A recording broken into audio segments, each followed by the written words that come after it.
Hey everyone, and welcome to Shador X Lab, your go-to hub for high-quality crypto analysis, smart signals, and sharp market insights. Whether you're a beginner trying to get your foot in or an experienced trader looking to sharpen your edge, you're in the right place. In this video, I'm going to walk you through exactly how we break down trades, spot smart setups, and capitalize on market structure using real examples and clean, repeatable strategies. Here at Shador X Lab, we don't chase noise, we focus on precision, patience, and proven setups that deliver consistent results. So get ready to learn, take notes, and level up your trade mindset. Before diving into the setup, let's break down why the strategy works. And this chart here, I found just online. I think it makes it pretty clear for you guys. Institutions like banks and hedge funds don't enter the market randomly. They need a lot of liquidity to fill their massive orders. But where can they find that liquidity? Right where most retail traders hide their stop losses, above the resistance or below the support. And in this chart here, you can see how the price pushes just above the resistance zone and just below the support zone. These aren't real breakouts, they're stop hunts. That quick wick right here above resistance, that's where retail traders get stopped out of most of their shorts. And the moment those stops are triggered, institutions scoop up buy-side liquidity and reverse the market. And you can see the same thing happened below the support. Price dips down, triggers sell stops, and then quickly reverses. That's large grab and sell side liquidity before pushing the price higher. 9:30 a.m., if you didn't know, is when the New York market opens. And this candle right here on 9:30 is going to be your New York Open 30-minute candle. So the strategy, the 30-minute New York Open, is going to capture the liquidity sweep and reversal that often happens right when the New York trading kicks off. We're going to mark the first 30-minute candle of the New York session and use its high and low as mini daily extremes and wait for the price to chop past one side, then retrace with confirmation. So once you find your 30-minute candle, we're going to want to zoom in and we're going to draw horizontal lines at the candle's high over here and then one at the candle's low right here. I'm also going to write in the text box H30, which just stands for high on the 30-minute time frame, and then low on the 30-minute time frame. Why does this matter? Because when the New York market opens, a massive wave of orders are going to flood in. So stops from retails are going to be clustered above the high and below the low. So big money makers are often going to push the price to sweep one side, like up here, take out those stops, and then reverse down to the other side. So now I'm going to show you a real trade example that I actually got from an analyst over in another server. And I think this shows off the method really good. I'm going to click play here and we're going to see what happens. We can see it go down. We can see this huge wick here. But then, boom. We see this go all the way down. Of course, go back up. But we can see that stop losses were probably cleared out under here. And there was a huge sweep under L30. However, that's not going to be enough. I want to have another confirmation. And the next bit of confirmation will be identifying the fair value gap. A fair value gap is an area that appears whenever three candles move so fast that there's an unfilled gap between the top wick of the first bar and the bottom wick of the third bar in that same sequence.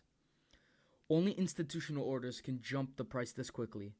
And whenever I see this gap, I think that this gap confirms that big buyers are stepping in right after the stop hunt down over here. So after the sweep under L30, I'm going to click play here and we're going to look for a fair value gap, forming as the price goes higher. So boom. Right here, we see a fair value gap. We see 1, 2, 3. And I'm going to go ahead and draw a rectangle starting from the top of this first candle's wick to the bottom of the third candle's wick. And right here is where I'd be longing and entering the trade because I can tell that big buyers are stepping in and entering after the stop hunt. Now that we've identified a fair value gap, that's going to give us the confirmation that the market makers are likely aiming to drive the price higher. This is going to be my entry trigger. So how do we enter? It's actually very easy. We're going to wait for the price to return to the fair value gap, and we're going to enter on the tap or reaction to that zone. So I'm going to go ahead and put a long around here in the fair value gap. And for risk management, I'm going to put the stop loss just below the swing low that was created. So roughly around here. And what this does, it's going to protect us in case the setup fails and the market structure breaks.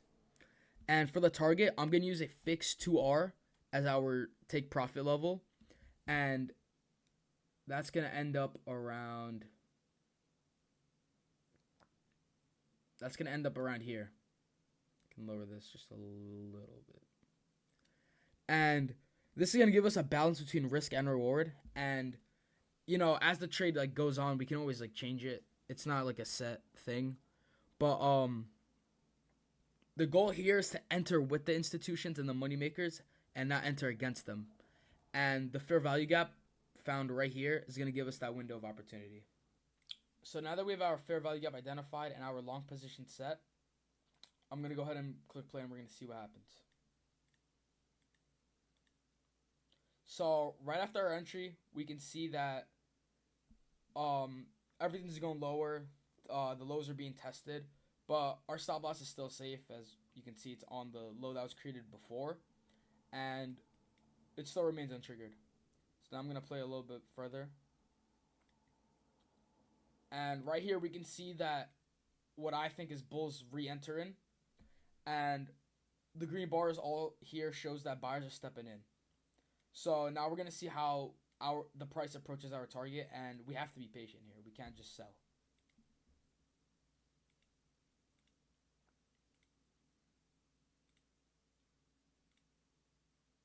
And then boom. We can see the price slice through our 2R profit target in just under 20 minutes. So we're not even done with our trade. You know, we smashed our profit, but we're going to do the exact opposite than what we just did now. So I'm going to go ahead and delete this. I'm going to show you guys what that looks like.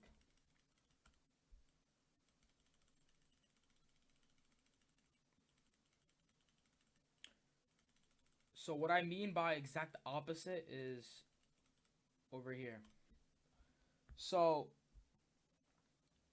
we're going to go ahead and look for a short now instead of looking for a long. So we can see how the high 30 gets swept, but it happens multiple times. And what I'm going to do is right now I'm going to wait for a bearish FVG candle.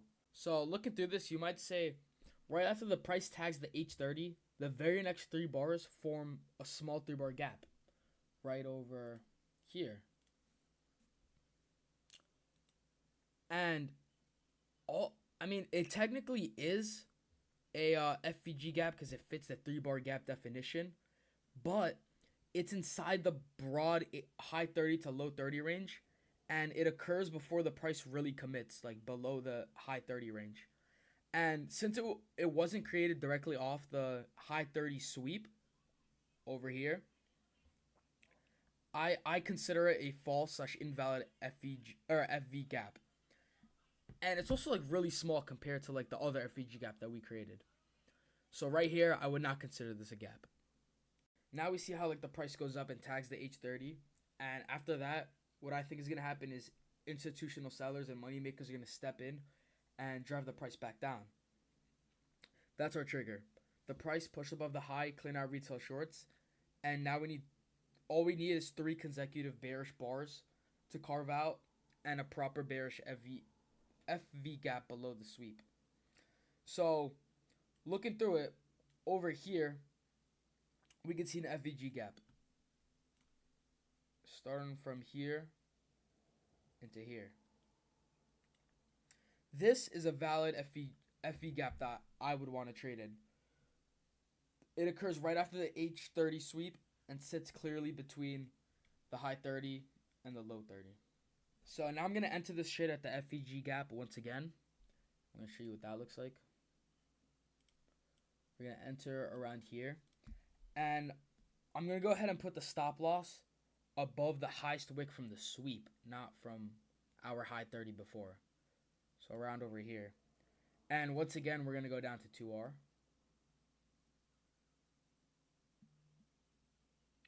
Right around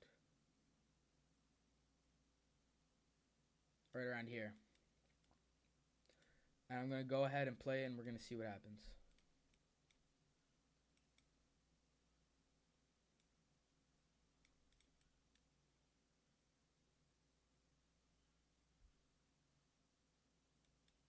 Boom. We can see it get hit, and it's a perfect execution from our entry. And boom, we banked another 2R quickly. And let's say you risk 2% of your account. That's a 4% gain right there on just a single trade. And personally, I think this is where the strategy shines the most because we just traded both sides of the New York Open in one day. We did one long over here, and we just did one short, each at 2R. So we've multiplied our risk by 2 winners with a 2% risk per trade. So that's going to go ahead and wrap up our 30-minute New York Open strategy. Both long and short, each at a 2R target. And that's with showing you guys a real life example of this strategy working. And up next, we're going to cover something called turtle soup. And it's basically we're going to mark the previous day extremes in Asia and London sessions. And we're going to hunt for basically same liquidity sweeps like what we just did now with the New York Open. And make sure to tune into the next video. Yeah.